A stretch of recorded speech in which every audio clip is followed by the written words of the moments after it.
Welcome to this explainer. Today, we're diving deep to synthesize ancient philosophy, modern psychology, and strategic theory. The goal? To help you debug your brain and finally master your emotions. You know, if you've ever felt completely overwhelmed by your own thoughts, you are absolutely in the right place. Let's build a practical toolkit for mental resilience. So let's kick things off with a pretty crucial question.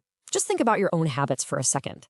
When you sit there replaying past mistakes in your head or stressing endlessly about the future, are you actually finding clarity, or are you just feeding your own anxiety? We kind of trick ourselves into believing that if we just overthink a problem long enough, we'll somehow find certainty. But let's be real, usually that just leads to pure paralysis. And this is exactly what the ancient Stoic philosopher Epictetus pointed out centuries ago. He said people are not disturbed by things, but by the views they take of them. It's a game changer of an idea. It means our suffering doesn't actually come from what happens to us out in the real world. Nope. It comes from the flawed, sometimes totally irrational stories we tell ourselves about those events. The event is just, well, an event. The panic? That's entirely manufactured right in our own minds. All right, Section 1, the flawed human mind. Let's look at our biological glitches. So, according to behavioral scientist Daniel Kahneman's groundbreaking dual process model, our brains basically run on two different operating systems. We've got System 1, which is fast, intuitive, emotional, and frankly, kind of error-prone. And then we have System 2, which is slow, deliberate, logical, and takes real effort. Now, we all love to think we use System 2 all the time. We think we're these totally logical beings. But the truth? We live the vast majority of our lives in the automatic, fast-reacting System 1. And hey, it's designed to keep us alive in the wild, which is great, but it frequently hijacks our logical system too when we face modern-day uncertainty. The result is usually a highly emotional knee-jerk reaction. A perfect example of one of these System 1 glitches is something called loss aversion. Simply put, this is a psychological bias where we feel the pain of losing something way more intensely than the joy of gaining something of the exact same value. It's totally why finding 20 bucks in your jacket feels nice for a minute, but losing a $20 bill, that literally ruins your entire Tuesday. Right?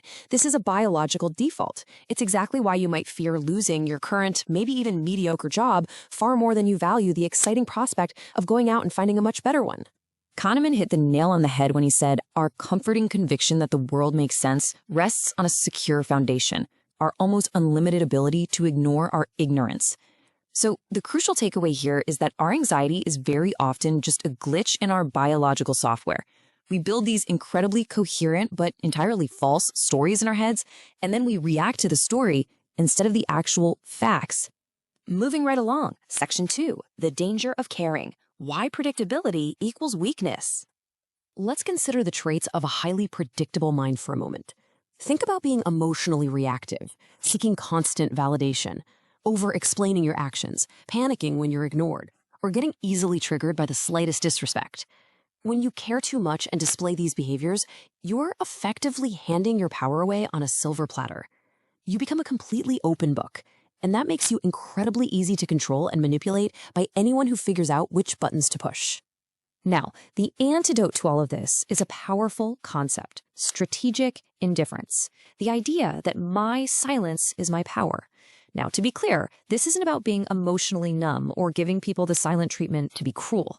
Not at all. It is the calculated, intentional choice to stop reacting to every single insult, opinion, or setback. When you stop giving people that predictable emotional feedback, you become utterly unreadable to anyone who might actually be trying to provoke you. So how do we actually do this? You can start practicing this sort of emotional minimalism in 3 straightforward steps. Step 1, observe your triggers.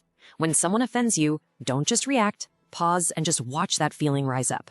Step 2, interrupt the false story.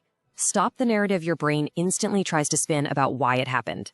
And step 3, if a boundary is genuinely crossed, simply vanish without guilt. No long drawn-out explanations, no dramatic exits, just silence. By doing this, you completely strip away the bait others might use to manipulate you. All right, let's jump into Section 3, the Stoic defense system. It's time to rebuild your resilience. Way before modern cognitive behavioral therapy even existed, the Stoics implicitly understood what we now call the ABC model of emotion. Okay, so let's say the activating event, that's A, is getting laid off from your job. Most people naturally assume that A directly causes C, which is the emotional consequence, like panic. But actually it doesn't. It is B, your belief about the event, that creates the panic. If your belief is, I'll never find another job and I'm doomed, well, yeah, you're going to panic. But if your belief is, hey, this is a forced chance to upgrade my career, you'll probably feel motivated instead. You see, you can't always control A, but you absolutely have total control over B. And this brings us right to the core of Stoic philosophy, the dichotomy of control. Look at the stark contrast between these two mindsets. The victim mindset is always asking, why is this happening to me? They obsess over things completely outside their control, like the economy or other people's opinions. On the flip side, the warrior mindset asks one simple question: what can I do right now? By shifting your perspective from a victim to a warrior, you stop wasting precious energy on the uncontrollable, and you take absolute, undeniable control over your own response. That brings us to section 4, zooming out in time. This is a brilliant mental shortcut. Whenever a problem starts to feel entirely overwhelming, maybe you made a dumb mistake at work or you got a really harsh email, I want you to force yourself to look at this timeline. Stop and ask yourself, will this matter in a week? Will this matter in a year? Will this matter in a decade? Trust me, 99% of the time, the answer is a massive, resounding no. Psychologists actually have a term for this. They call it temporal distancing. Basically, it's the act of viewing a current problem from the perspective of your future self in order to reduce immediate emotional distress. By pushing the problem out in time, you drastically slow down those racing, panicked System 1 thoughts. You instantly transform what feels like an absolute world-ending disaster into what it truly is, just a fleeting, totally manageable moment in a long life. And finally, section 5, the art of failing. Let's talk about overcoming fear. It's super fascinating to notice that absolutely none of the great ancient philosophies view failure as some sort of permanent endpoint. Just look at this breakdown. Taoism's concept of wu wei sees failure as a cue to stop resisting and just flow with life's natural rhythms. Buddhism sees it as dukkha, a teacher showing us the pain of being overly attached to specific outcomes. Stoicism embraces amor fati, where obstacles literally become the fuel to build your resilience and character. And Vedanta views it as maya, a temporary illusion that absolutely shouldn't define your ultimate worth. Across the board, everywhere you look, failure is universally seen as a tool for growth, not a reason to throw in the towel. The Stoics summarize this whole idea beautifully with the concept of amor fati, which translates to the love of your fate. As the Roman Emperor Marcus Aurelius wrote, a blazing fire makes flame and brightness out of everything that is thrown into it. Embracing amor fati means you don't just, grit your teeth and tolerate losing a job or failing a project. No, you actively embrace it because you use that exact setback as the spark you need to reinvent yourself and come back stronger. Now, if you're still struggling to let go of your fear, the Stoics offer one final, incredibly powerful tool. Memento mori. Remember that you must die. It sounds a bit dark at first, but by practicing negative visualization, literally taking a moment to imagine losing everything you have right now, or deeply realizing that your time on Earth is finite, you instantly stop agonizing over petty everyday worries. You stop waiting around for the perfect moment, and you start fiercely, intensely appreciating the present. Because as Aurelius reminds us once again, you could leave life right now. Let that determine what you do and say and think. Every single second you spend paralyzed by overthinking, or seeking validation from people who really don't matter, or fearing a failure that might not even happen, well, that is a second of your life you will absolutely never get back. So we end right back where we began.